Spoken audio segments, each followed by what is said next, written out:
एक बार की बात है, दूर के राज्य में अलीदा नाम की एक खूबसूरत राजकुमारी रहती थी। गॉड मदर परी ने उसे बचपन में ही जादुई शक्ति का वरदान दिया था, जिससे किसी भी चीज में वो जीवन ला सकती थी। इतना ही नहीं, अलीदा को बचपन से ही उसके माता पिता ने लोगों से प्यार करना सिखाया, इसीलिए वो उनके काफी करीब थी।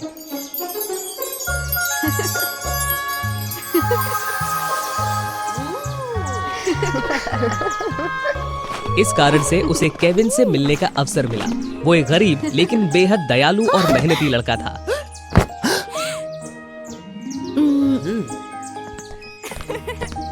धीरे धीरे दोनों एक साथ समय बिताने के बाद करीब आ गए, खासकर कि जब वे चित्रकारी का शौक एक दूसरे के साथ बांटते थे। एक बार राज्य के दौरे के दौरान अलीदा ने एक बूढ़ी औरत को सड़क पर गिरते हुए देखा और उसने जल्दी से उसकी मदद की। वो उसे अपनी गाड़ी में बिठाकर उसके घर गहरे जंगल में छोड़ने के लिए गई। मैंने लोगों को ये कहते हुए सुना था कि आप लंबे समय से एक सौम्य और दयालु राजकुमारी है, लेकिन मुझे उम्मीद नहीं थी कि आज मुझे राजकुमारी से इस तरह मिलने और उनकी मदद पाने का अवसर मिलेगा,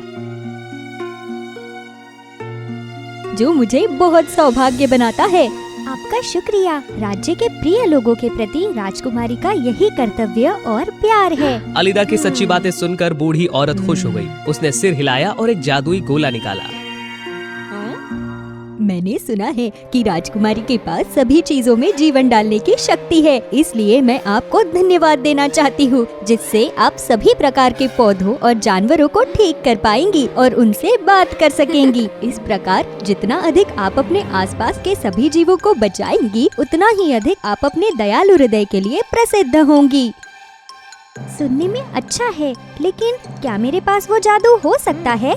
हाँ, लेकिन बदले में आपको मुझे शक्ति को जगाने के लिए अपने रक्त की एक बूंद देनी होगी। क्या ये ठीक है? बूढ़ी औरत की अच्छी बातें सुनकर अलीदा ने सहमत होकर सिर हिलाया और शक्ति को जगाने के लिए सुई को छूने के लिए आगे बढ़ी। अचानक एक रहस्यमयी रोशनी राजकुमारी के चारों ओर चमक उठी, जो बूढ़ी औरत की रहस्यमयी मुस्कान के साथ राजकुमारी में प्रवेश कर गई। जादू पूरा होने के बाद अलीदा ने पास के सूखे पेड़ पर जादू का उपयोग करने की कोशिश की। ठीक उसी तरह पेड़ में जान आ गई और वो उसके सामने नाचने लगा। राजकुमारी बहुत खुश हुई। फिर उसने बूढ़ी औरत को अलविदा कहा और वापस अपने राज्य लौट आई। अलीदा को जाते देख बूढ़ी औरत तुरंत एक काली जादूगरनी में बदल गई। हुआ ये कि राजकुमारी की सुंदरता और शक्ति से जलने के कारण काली जादूगरनी हमेशा उसे नुकसान पहुंचाना चाहती थी। हालांकि काली जादूगरनी के परिवार का जादू उसे किसी की जान लेने की इजाजत नहीं देता था।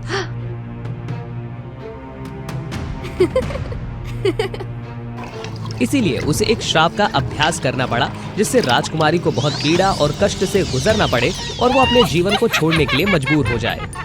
मैं उस दिन का इंतजार कर रही हूँ जब एलिडा 100वीं बार अपनी नई शक्ति का उपयोग करेगी। उस समय उसे एक गंभीर लाइलाज बीमारी होगी जो उसे उदास कर देगी, और वो दिन जब वो इस धरती को छोड़ देगी जल्द ही आएगा। हालांकि अलीदा को ये नहीं पता था, इसीलिए दिन ब दिन वो और केविन लोगों की मदद करने के लिए इस शक्ति का उपयोग करते रहे। एक दिन जब अलीदा एक मुरझाए हुए गुलाब को पुनर्जीवित करने की कोशिश कर रही थी, तो अचानक उसके हाथ से काली ऊर्जा निकल गई। क्या क्या हुआ? गुलाब क्यों मुरझाकर जल गए? मेरे हाथ और मेरा सर दर्द हो रहा है। इसके पहले कि वो कुछ समझ पाती, वो बेहोश हो गई। पास में खड़े केविन ने ये देखा और वो जल्दी से राजकुमारी को वापस महल में ले आया। अलीदा को देखने के लिए कई चिकित्सक आए, लेकिन सभी ने अपना सिर हिला दिया, क्योंकि वे सभी उसकी बीमारी का कारण और इलाज खोजने में असमर्थ थे। राजकुमारी रोज अपने बिस्तर पर लेटी रहती और ये सब सुनती थी। उसका मन बहुत उदास था। वो कहीं नहीं जाना चाहती थी। वो पूरी तरह से हार मान लेना चाहती थी। केविन, शायद हम वहाँ उन गुलाबों की तरह हो जाएंगे और एक दिन हम भी मुरझा जाएंगे। और शायद मैं जिंदगी भर तुम्हारे साथ नहीं रह सकती और पहले की तरह खुशी खुशी लोगों की मदद भी नहीं कर सकती हूँ। मुझे लगता है कि मेरा शरीर कमजोर और कमजोर होता जा रहा है। अलीदा, कृपया अपनी मुस्कान और उम्मीद को मत छोड़ो। मैं तुम्हें बचाने का कोई उपाय अवश्य ढूंढ लूंगा। अलीदा ने कुछ नहीं कहा। एक लंबी आह भरी केविन को अपना गुलाब दिया और सो गई। अलीदा के सो जाने के बाद केविन ने जल्दी से राजा और रानी से कहा कि वो अलीदा को बचाने के लिए गॉड मदर परी को खोजने जाएगा, क्योंकि उसे लगता है कि वो एक बुद्धिमान परी है। उनके पास राजकुमारी को बचाने का कोई तरीका जरूर होगा। जाने से पहले केविन ने अलीदा के माता पिता से एक विनती की। कृपया अलीदा के गुलाब के बगीचे की अच्छी तरह से देखभाल करें, क्योंकि वे गुलाब इस समय राजकुमारी का भरोसा और जीवन है। ठीक है, तुम्हारे वापस आने तक मैं किसी को बगीचे की अच्छी तरह देखभाल करने के लिए कहूंगा। उसके बाद केविन गॉड मदर परी को खोजने के लिए निकल पड़ा। हालांकि ये बात जादूगरनी को पता चल गई, इसीलिए उसने अपने जादू से केविन के रास्ते में बहुत सारे जाल बिछा दिए।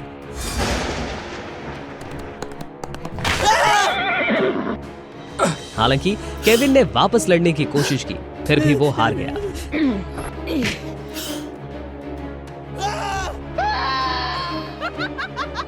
खतरे में पड़ने पर गॉड मदर परी के साथ अलीदा और केविन ने पहले जिन जीवों की मदद की थी वो उसे बचाने के लिए आए।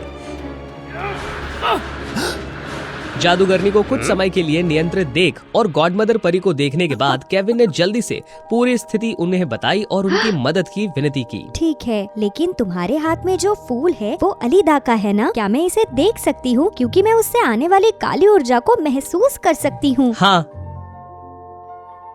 जैसा कि गॉड मदर परी ने सोचा था, जादूगरनी का श्राप इतना शक्तिशाली था कि उनका जादू कुछ नहीं कर पाया। हालांकि गुलाब में से एक आवाज आ रही थी और गॉड मदर परी उम्मीद से मुस्कुराई। हालांकि मैं अलीदा के श्राप को अपने जादू से नहीं उठा सकती, लेकिन मुझे पता है कि छोटी राजकुमारी को कैसे बचाया जा सकता है। जब अलीदा का जन्म हुआ था तो उसे सभी चीजों में, यहाँ तक कि पौधों और जानवरों को भी जीवन देने की शक्ति प्राप्त हुई। इसलिए केवल एक चीज जो उसे वापस जीवन ला सकती है वो है अलीदा का खुद से लड़ना। और ये जादुई कलम है, ये आपको और अलीदा को जीवन में फिर से विश्वास पाने में मदद करेगा। मैं समझ गया, आपका बहुत बहुत धन्यवाद। काली जादूगरनी गुस्से में थी कि केविन को गॉड मदर परी ने बचा लिया था और वो अपने श्राप पर टिकी रही और उसे विश्वास था कि समय के साथ राजकुमारी मुरझा जाएगी। जहाँ तक केविन की बात है, महल की ओर लौटते समय उसे एक बड़े तूफान का सामना करना पड़ा। जब वो वहाँ पहुँचा तो गुलाब का बगीचा लगभग पूरी तरह से मुरझा चुका था। केवल एक गुलाब बचा था। अलीदा! केविन, तुम वापस आ गए?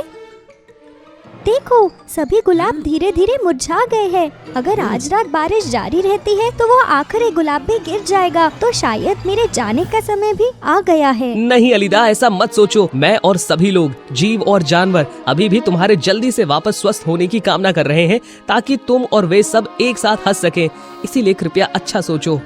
हालांकि प्रोत्साहन के शब्दों को सुनकर अलीदा थोड़ा हिल गई, लेकिन शायद ये उसके लिए पर्याप्त नहीं था। केविन ये देखकर दुखी हुआ, असहाय होकर उसके पास बैठा रहा और तूफानी आकाश की ओर देखता रहा। उस रात बिजली कड़कने की आवाज ने केविन को जगा दिया और अलीदा एक बुरा सपना देख रही थी। केविन ने घबराहट में गुलाब को देखा। तूफान का सामना करने की कोशिश कर रहा था वो, और अचानक उसकी जेब में रखी जादुई कलम चमक उठी, जैसा कि वो चाहती हो कि केविन उसका इस्तेमाल करे। उसने अलीदा को जीने के लिए और अधिक प्रेरणा देने के लिए खिचड़ी के सामने एक गुलाब का चित्र बनाने के लिए जादुई कलम का उपयोग करने के बारे में सोचा। हालांकि जैसे ही फूल का चित्र पूरा हुआ, एक चमत्कार हुआ और हर जगह रोशनी उठी। फूल का चित्र एक असली सुंदर फूल में बदल गया और हर जगह गर्म सुबह का सूरज चमकने लगा। उस समय राजकुमारी भी जाग गई और उसने आखिरी जादुई गुलाब को देखा, जो बारिश के तूफान के बाद भी चमक रहा था। केविन, उस तूफान के बाद वो गुलाब अभी भी जीवित है और खिल रहा है। ये सही है। यही जीवन के चमत्कार में विश्वास करने की शक्ति है अलीदा। अगर उस छोटे से गुलाब में मुश्किलों को सहन करने की ताकत है, तो मैं भी बीमारी से लड़ने और आगे बढ़ने की कोशिश करूंगी। धीरे धीरे अलीदा का स्वास्थ्य ठीक होने लगा और पुराने दिनों की तरह खुशी से वो अपना वक्त केविन के साथ बिताने लगी। खासकर जब राजकुमारी ने उस जादुई गुलाब को छुआ तो पूरा गुलाब का बगीचा अचानक से जगमगा उठा और हरा भरा हो गया। इस फूल में जादू है? ऐसा क्यों? ये जादू की कलम के चमत्कार के कारण है। उसके बाद केविन ने अलीदा को उस तूफानी दिन की पूरी कहानी बताई। मैं उम्मीद करता हूँ कि तुम मुझे छिपाने के लिए दोष नहीं दोगी, लेकिन जीवन में पहले जैसा विश्वास पाने में आपकी मदद करने के लिए मैं ये कर सकता था। मैं नहीं, इस सब के जरिए मुझे समझ में आया है कि जीवन में विश्वास और सकारात्मक सोच कितनी जरूरी है। मेरे लिए इतना त्याग करने के लिए धन्यवाद। अंत में अलीदा ने खुशी से केविन को उसके अच्छे कामों के लिए गले लगा लिया। विशेष रूप से अलीदा के माता पिता ने भी उसके प्यार को समझा और उन दोनों को शादी का तोहफा देने का फैसला किया। और फिर अलीदा और केविन की खुशहाल शादी आखिरकार राज्य के लोगों के आशीर्वाद के साथ पूरी हुई।